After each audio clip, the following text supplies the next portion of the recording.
¿De qué estará hecho todo lo que nos rodea?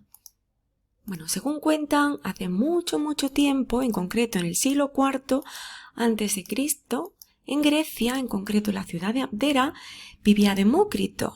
Demócrito fue el primero que se planteó esto. Según dicen, iba, en plan destroyer por ahí, intentando encontrar el trozo más chiquitito del que estaba todo hecho. Y llegó a esta conclusión. Todo está hecho de partículas indivisibles.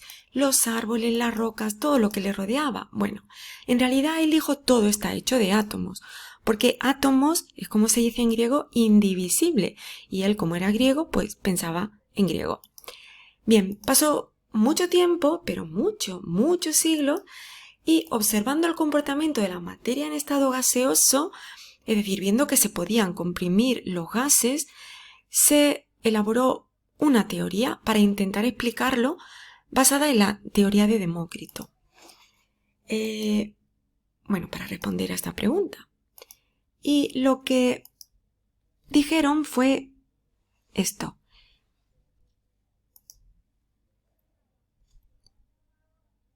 Vemos que aquí hay un recipiente que tiene un volumen variable. Esto es equivalente pues a la jeringa que hemos visto antes. Tenemos en este recipiente, ahora mismo está hecho el vacío, no hay nada, y está conectado pues un termómetro, y podemos variar también, es de paredes móviles, podemos variar el volumen de gas que hay dentro. El termómetro va a indicar la temperatura en grados centígrados, que yo puedo modificar con ese cacharrito de abajo, y también tiene un manómetro que indica la presión del gas que hay adentro, y está en atmósferas. Veremos más adelante en otro apartado de este tema cómo se interpreta eso. Nosotros podemos introducir aire dentro de ese recipiente, pues como con las bombas de la bicicleta. Entonces lo que dice esta teoría es que si yo meto un gas, ese gas está constituido por partículas que están en continuo movimiento.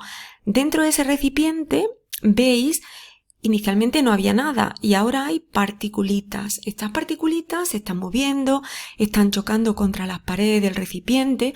Entre ellas no hay nada, no hay absolutamente nada.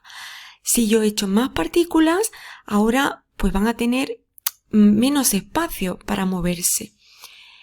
Si nosotros empujamos desde el asa, vamos a comprobar que ahora el espacio que hay entre las partículas es más pequeñito. Por eso es por lo que podemos comprimir los gases. Eso era lo que decía esta teoría, porque lo que hacemos es reducir el espacio que hay entre las partículas. Por estar el estado gaseoso constituido por partículas en continuo movimiento, nosotros podemos, pero entre las cuales no hay, si lo meto en un recipiente no hay nada, comprimir el gas significa acercar más las partículas entre sí. Pues nada, esto era lo que decía esta teoría. Bien, en el siglo XVII es cuando se elabora esta teoría, que se llama cinético molecular, porque kinetos en griego significa movimiento, y molecular, viene de moléculas, de que se han constituido por moléculas que son equivalentes a los átomos de Demócrito. De nuevo pasa mucho tiempo, aquí todo es muy lento, y en 1804 aproximadamente, John Dalton, más conocido por su problemilla con los ojos de daltonismo, elabora una teoría basándose en una experiencia que seguramente vosotros conocéis. Él observó lo siguiente: cuando en dos recipientes, uno con agua a temperatura ambiente y otro con agua caliente, yo he echado líquido de este colorante alimentario, observamos que donde está el agua fría a la izquierda se difunde más despacito que al otro lado. La conclusión a la que él llegó fue que los líquidos también están hechos de partículas que se mueven. Cuanto mayor es la temperatura, más rápido se mueven. Yo tendría aquí dibujadas las particulitas, ¿no?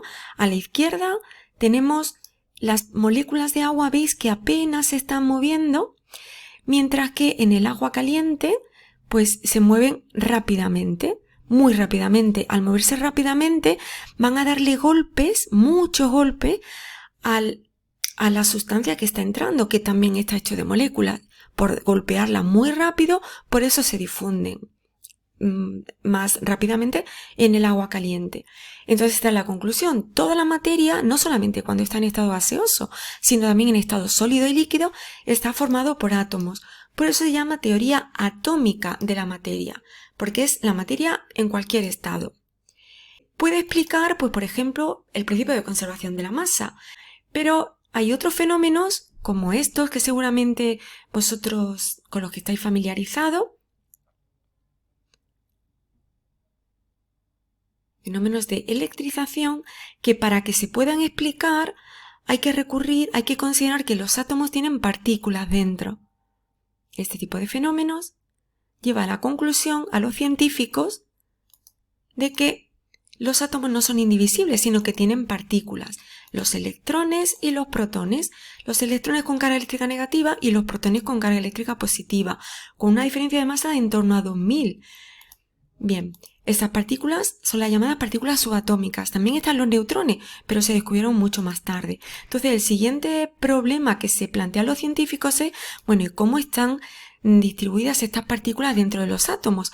Pues estos fueron los 4 individuos que propusieron un modelo. Primero, bueno, y la finalidad es explicar lo que se llaman los espectros. El modelo atómico de Thomson, llamado pastel de pasas, considera que los átomos son una especie de bizcochito que tiene las particulitas o los electrones a modo de pasas. Los electrones y lo otro son los protones. Y están, bueno, aquí está el individuo diciendo que no consigue explicar, pues, esto, un espectro de emisión, que es lo que se observa por aquí. Esto, cuando el átomo, cuando se introduce dentro de una cosa que se llama tubo de descarga, se introduce un hidrógeno, se produce con un montaje experimental, se produce el espectro. Se ven una serie de rayitas muy monas que se llama espectro de emisión. Para el caso del hidrógeno tiene varias rayitas y este modelo explicaba solamente una, así que no es bueno. Después Rutherford propone otro modelo que se llama modelo planetario, en el que el núcleo, que es el que contiene las partículas positivas, está en el centro, más quieto, y los electrones están girando en ciertas órbitas. Bueno, esto es su modelo. Bueno, pues su modelo, en el que el núcleo tiene carga positiva, los electrones de carga negativa se atraen fuertemente y entonces llevaría a que ¡pum!, colapsarían. Cuando se quedan sin carga, se quedan sin energía los electrones, colapsan. Eso significaría pues que los átomos desaparecerían enseguida. Y entonces nosotros estaríamos, si estamos hechos de átomos, pues ¿qué ocurriría? Pues que no existiríamos. Así que este no es correcto. Entonces viene Bohr y propone otro modelo llamado precuántico.